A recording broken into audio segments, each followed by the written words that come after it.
Hello friends, welcome to today's session on applications of derivative. So if you remember in my previous video, we already covered three applications of derivative. The first one was about finding various equations of tangents and normal. The concept was very simple. So here we used a very important concept. So derivative is nothing but the slope of tangents, right? So that one was the first application. The second application was all about derivative as a rate change. So if you remember, we applied that concept for the displacement, velocity, acceleration, and the jerk. The third application was very interesting. It was all about finding various approximate value of the functions. So, right? So we used approximation technique to find the approximate value of function using derivative. Now, today we will see a very interesting application of derivative called Rolle's theorem. So let's try to understand what is there in this Rolle's theorem. So to understand the Rolle's theorem, before that they will provide you a function which is in the form of x or maybe a combination of x as well as y, and they will provide you the interval in which that x is applicable. So they will specify the interval in which this x belongs. So the meaning of this interval is this x somewhere lies between this a and b. So understand, this is the meaning of this interval. Okay, so they will provide you a function and they will also provide you interval in which that x lies. Okay, so to understand the Rolle's theorem, what exactly the concept behind the Rolle's theorem, it is very important that every function must satisfy three important conditions of the Rolle's theorem. So here I am mentioning three conditions of Rolle's theorem. So let's try to understand what are the three conditions of Rolle's theorem are. The first one in the list is the given function f of x must be continuous in the given interval. So f of x must be a continuous function. So right. So what is the reason? If a function is continuous, then we can easily draw its graph, so right, without any break. So make sure that the given function is continuous in the given interval. The second thing is f of x must be differentiable.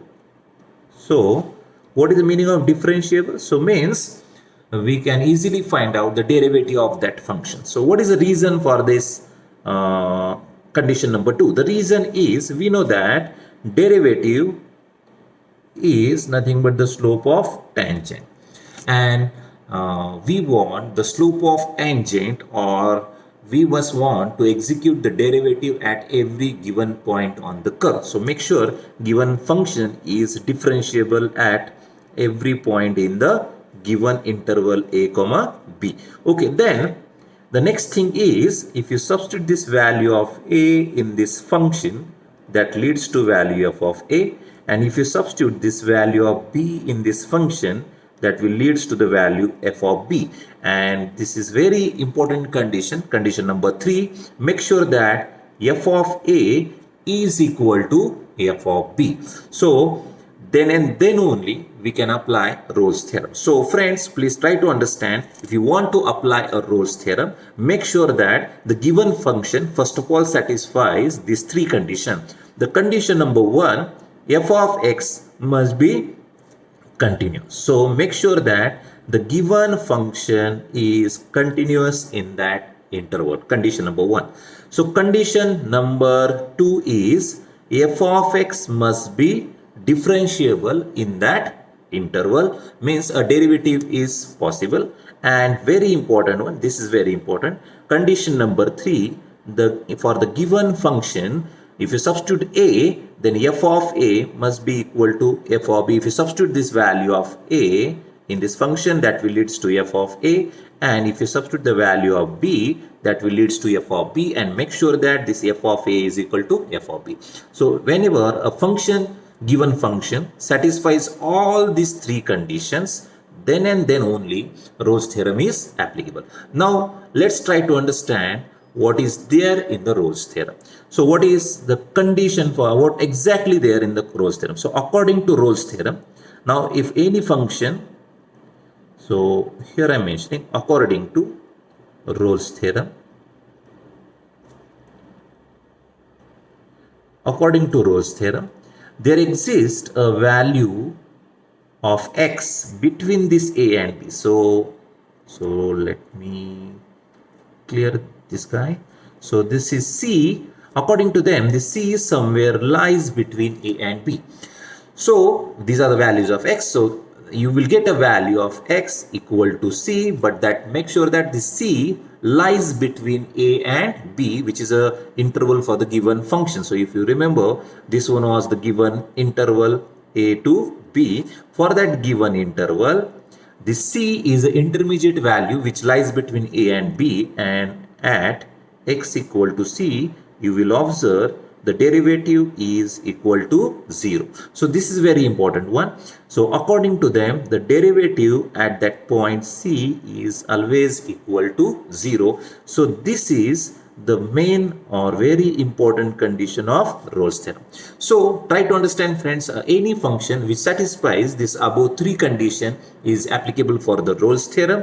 And according to Rolle's theorem, there exists a value of x which is equal to c, let's say, but that c always lies between this given interval a comma b, such that the derivative at that point c is always equal to 0. Okay, so why this is so? Let's try to find out the answer behind it. So let me explain you with one simple graph. So let's try to draw or understand this thing using one simple graph. So let's say this is y-axis and this one is x-axis, and now I'm drawing the graph of the function. So let's say this is the graph of the function. Tentatively I am drawing it.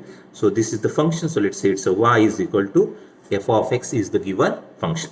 Okay, so this is x-axis, this is y-axis, this one is origin, and over here, so let's say this is nothing but the first part of the interval, that is nothing but x equal to a. So let's say x equal to a lies somewhere here, and x equal to b lies somewhere here, and make sure that at this point a and b we have a same function value. So right, that is a main condition of the Rolle's theorem.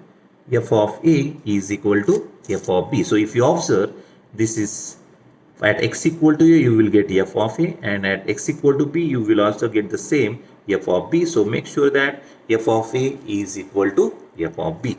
Okay, so the next thing is we want to find the reason behind this. So why f dash of c is equal to 0? So what is the reason? The derivative at x equal to c is 0. So now we already know this c somewhere lies between this a and b. So I'm marking this c somewhere here, let's say. So this is the point, let's say, where this c lies. And at this point c, according to them, the derivative at that point is 0. So let's try to find answer behind it. Okay, so if I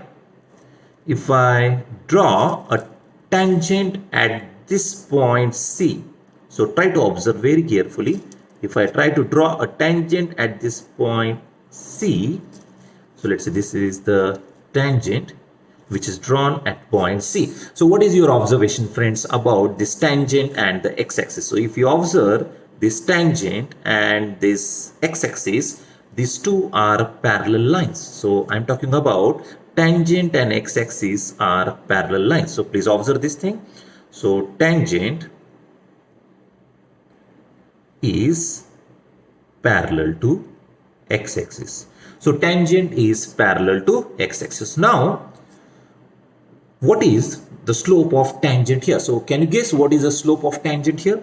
So friends, whenever we talk about slope, you know that slope is all about, let's say we are climbing on a hill. So right, so we can say this is nothing but the positive slope. So we say it's a positive slope. But whenever we are coming back to the ground, we say it's a negative slope. So slope is all about this incremental or decremental thing. So we can say this is nothing but the positive slope of a line, and here we can say it's a negative slope of a line. But what will happen if you reach up to top of this mountain?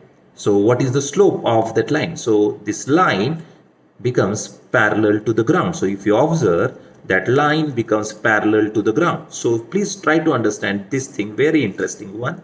So climbing a mountain is nothing but a positive slope, and whenever you are coming down from the mountain, obviously, or from the hill, so let's say it's a negative slope. But whenever you are at the top of the hill, let's say, not on the mountain because it has a peak, but let's say it's a small hill and you are on the top of that, what will happen? So if you draw a line at that particular point, so we say there is no slope. The reason is slope is all about going up or going down. So whenever a line is parallel to the ground, then we say it won't have any slope. So in this case, the slope is equal to 0.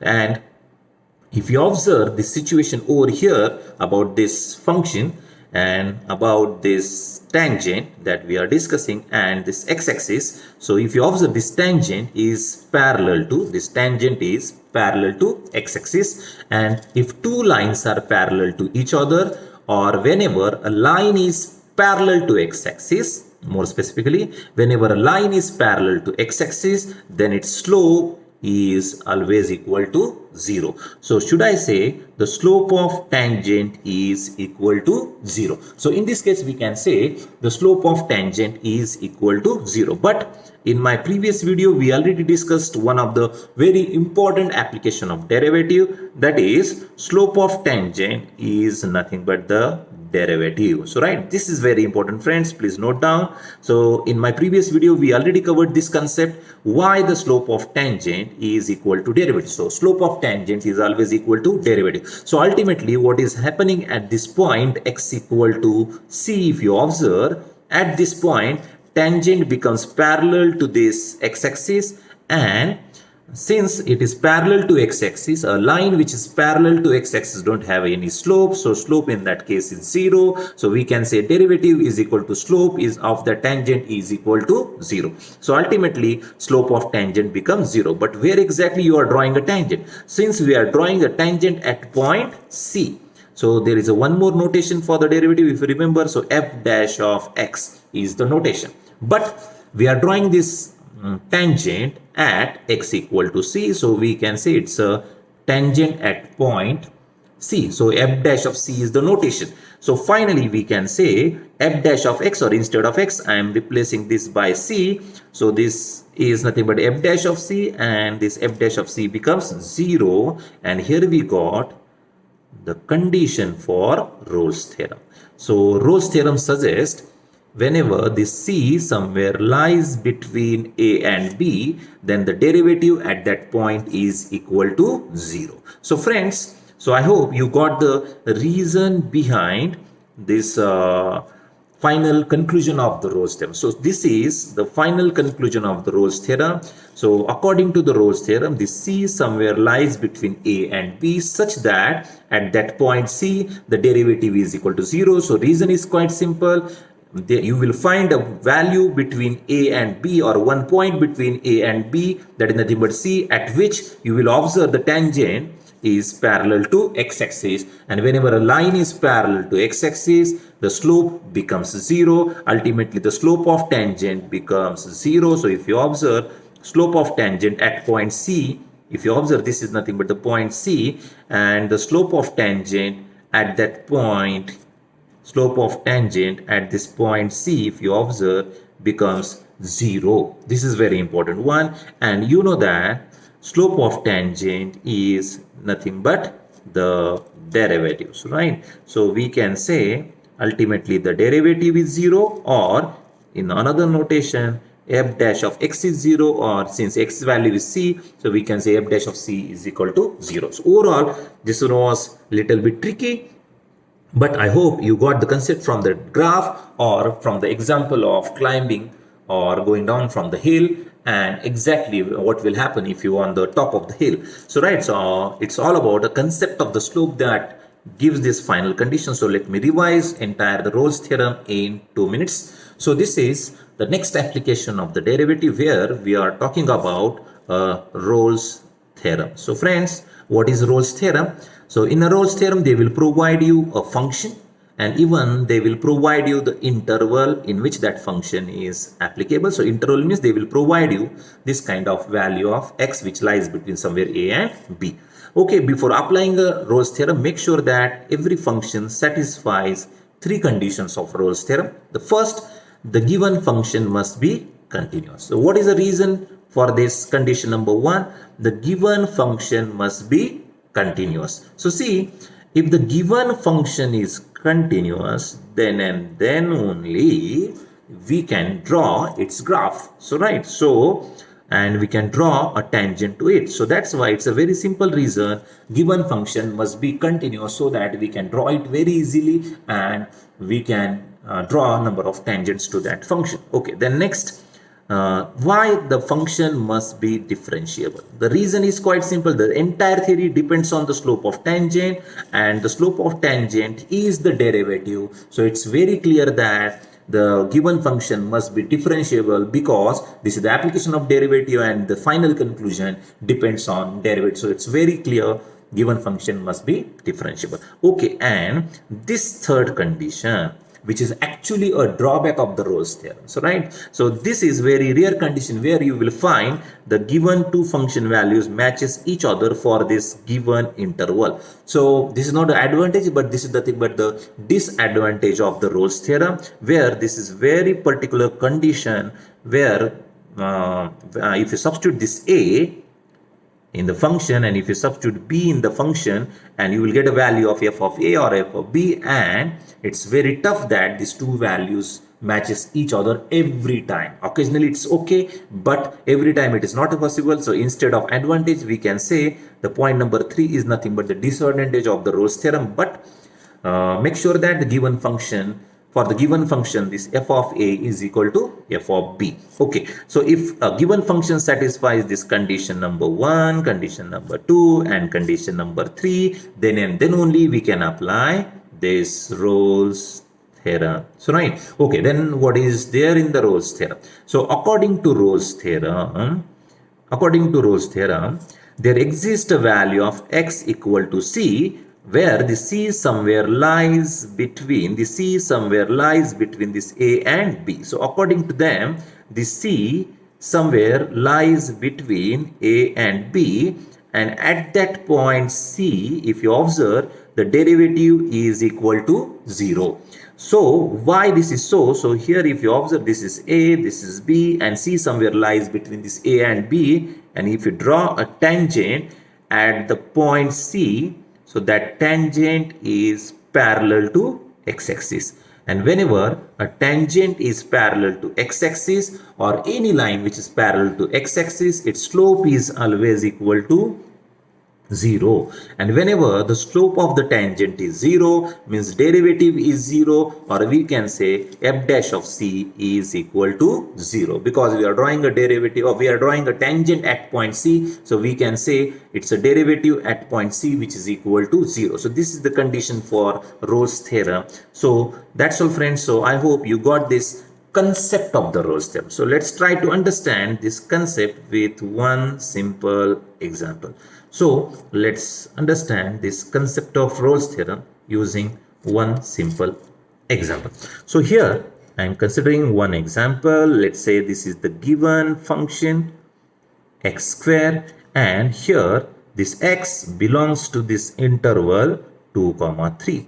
So according to them, this function or x square, they provided the value of x, but make sure that it lies between 2 and 3. So friends, this is the interval, means this a is 2 and b value is 3. So we can say a is 2 and b value is 3. Okay, then let's study the three conditions of Rolle's theorem. Okay, the condition number 1, you know that the given function must be continuous. So right, so what about this function? So what is your observation about this function f of x equal to x square? So friends, this is polynomial. This is polynomial function. This is ordinary algebraic function. Polynomial means it may be x raised to 2, x raised to 3 or x raised to 1. So this is called polynomial functions. This is the polynomial function of degree 2, and you know that there are few fundamental functions which are always continuous in nature. So like every polynomial function is always continuous, then all the trigonometric functions in their domain are continuous. Exponential function, logarithmic function are also continuous. So polynomial function is by default, by nature, is a continuous function. So there is no need to discuss. So please mention the given function is a polynomial function and is always continuous. By birth it is continuous, always continuous in nature. So if you check the graph of any polynomial function, you will observe it is always continuous in nature. Okay, so the second condition of the Rolle's theorem is the given function f of x must be differentiable in that interval.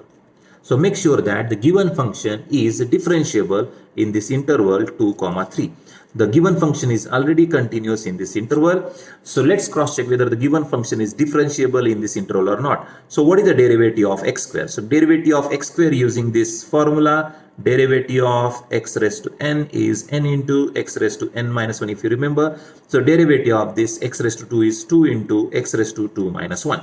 Okay, is there any trouble to this function if you substitute any value between this 2 and 3? So what will happen?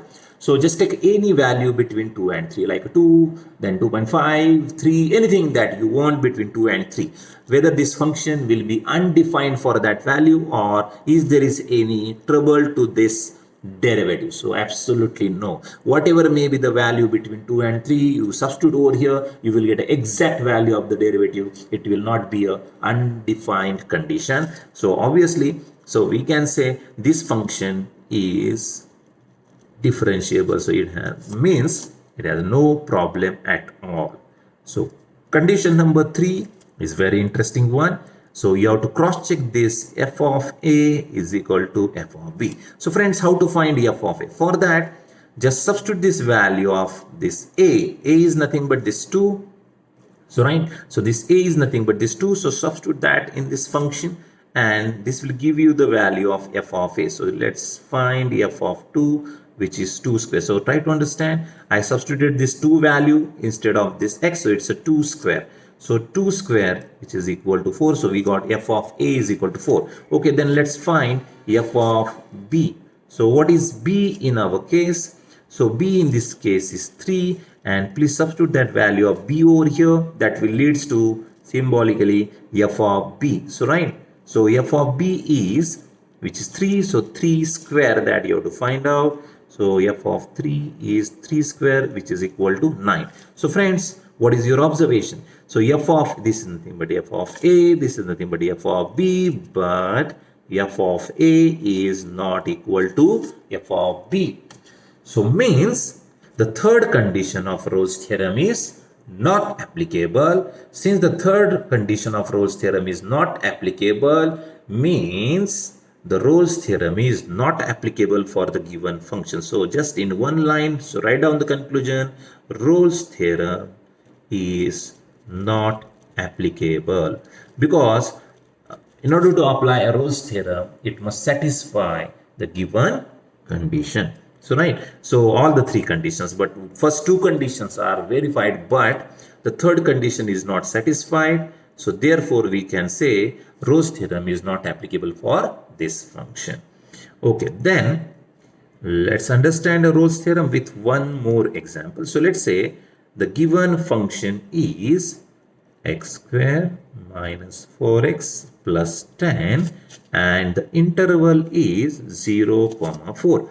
So this is the new problem and we have to verify a Rolle's theorem whether it is applicable or not. Since this is the given interval, so this first value indicates a, the second value indicates b. So x lies somewhere between 0 to 4. X lies between somewhere 0 to 4. Okay, then 3 conditions of Rolle's theorem.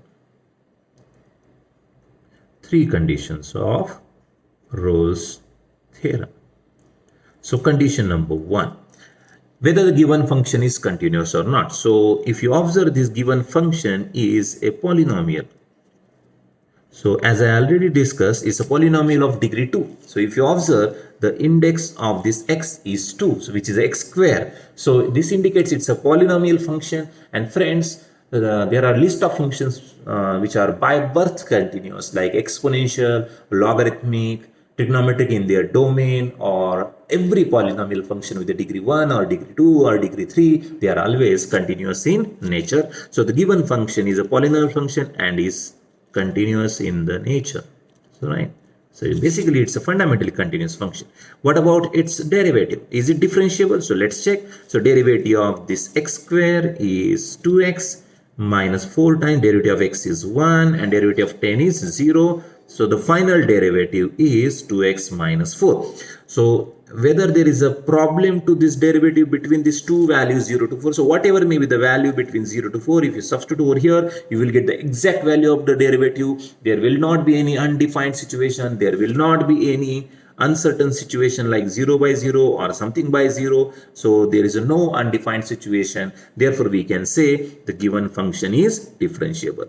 And let's cross check the condition number 3, which failed in my previous example. So let's understand the condition number 3. Let's try to find the value of f of a and f of b. Okay, so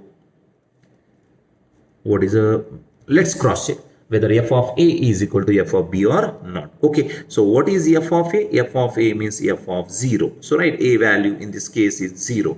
And if you check, the value of b is 4. So this is f of 4. So you have to find the value of f of 0 and f of 4, and let's cross check whether it's equal or not. So here I'm mentioning this function once again for the sake of simplicity. So f of x is x square. It's a minus 4x and plus 10. So friend, this is the function. So let's substitute 0 in it. So I am substituting 0. So it's a 0 square minus 4 into 0 plus 10. And if you observe, the final answer is 10. So here f of 0 is 10. Okay, what about f of 4? So let's substitute x is equal to 4 in this function. It's a 4 square minus 4 into 4 plus 10. So if you calculate, this is 16 minus 16 plus 10. So friends, what is your observation? So f dash of 4 is also, sorry, f of 4 is also 10. So this is also 10. So means here we can say all the three conditions of the Rolle's theorem are applicable. So the condition number 1, given function is continuous because it is a polynomial, and by birth every polynomial function is continuous. Given function's derivative is also possible and it has no trouble at all in this interval. And the third thing, very interesting, f of a is equal to f of b, which is also satisfied. Okay, then this is not the Rolle's theorem. These three were actually the conditions of the Rolle's theorem. Then what you have to check? The actual Rolle's theorem now. So now, if any function which satisfies these three conditions, then according to them, there exists a value of x equal to c, where the c lies between a and b. In our case, this a is 0. Let's say c as a c because we don't know still its value. And let's say b is 4, which is already given. So the given interval was 0, 4. So a is 0, b is 4. And according to the Rolle's theorem, there exists a third value c, but in between this a and b, or we can say there exists a c which lies somewhere between 0 to 4. And for that c value, according to Rolle's theorem, the derivative is equal to 0. This is the thing that you have to cross. Okay, so let's try to find the derivative of the given function. So given function, so I am writing once again. So the given function is x square minus 4x plus 10. Okay, then let's find its derivative. So what is the derivative of this function? So derivative of x square is 2x minus 4 times derivative of x is 1 and derivative of 10 is 0. So friends, what is the derivative of this function? It's a 2x minus 4. Okay, then let's substitute x equal to c. So according to Rolle's theorem, there exists a value of x equal to c which lies between a and b such that the derivative is 0. So that's why I am substituting x equal to c here. So in this derivative, so replacing this x by c, it's a twice of c minus 4. And very important condition, for this row, according to the Rolle's theorem, the derivative at point C is equal to 0. So let's equate that equal to 0. So this is the important point where I am equating this derivative is equal to 0. So if you simplify, 2c is equal to 4. I am shifting this minus 4 on this side. That leads to c is equal to 2. So what is your observation, friends? Whether this c is equal to 2 lies between 0 to 4 or not? So yes, it is. So you can observe the given interval was between 0 to 4, and whatever we got, the c lies between this 0 somewhere here, 4 somewhere here. So we can say c is equal to 2 lies between a and b, and this is the value which satisfies or which verifies the Rolle's theorem. And at that point c is equal to 2, you will observe that if you draw a tangent at that point c is equal to 2 on the graph, you will observe that tangent will be parallel to x-axis, and whenever it is a parallel to x-axis, its slope is equal to 0. On that basis, we can conclude that this is nothing but the value of c, which is where exactly the tangent is parallel to x-axis or its slope is equal to 0. So this is the way that you have to verify the Rolle's theorem, and you can find the third value c, which lies between a and b according to Rolle's theorem. So hope with these two examples in which you got this concept. In first example, if you observe, the Rolle's theorem was invalid, but in example number 2, the given function satisfied all the three conditions of the Rolle's theorem. We discussed all the three conditions, we applied the Rolle's theorem, and we got that intermediate value of c, which lies between a and b, where exactly the derivative is equal to 0. So I hope you enjoyed this session on Rolle's theorem, and in next video we will cover a very important next concept, that is Lagrange's mean value theorem. That is nothing but the next application. So till then, goodbye and take care. Hello friends.